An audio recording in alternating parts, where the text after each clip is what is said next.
Welcome to Let Me Fix This. Enjoy the video. You'll begin by confirming basic prerequisites. iOS up to date and enough storage to apply settings. This prevents update conflicts. Once done, toggle location services and time zone automatic setting to force a refresh. This often corrects mismatched regional time. Make sure to restart the iPhone next. A reboot clears transient system states and reloads time services. If you have a carrier profile update, install it now because Carrier Time Sync can override device settings. Next, decide whether to let the device set time automatically or to set it manually.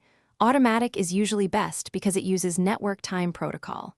If automatic seems wrong, switch to manual, set the correct time, then switch back to automatic to resync.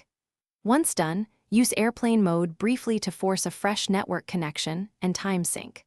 Also open Settings General about to trigger carrier updates, installing those fixes carrier-based time discrepancies.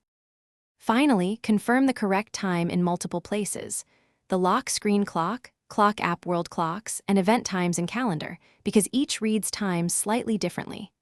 If problems remain, reset network settings to wipe and rebuild network data, but remember this erases saved Wi-Fi passwords.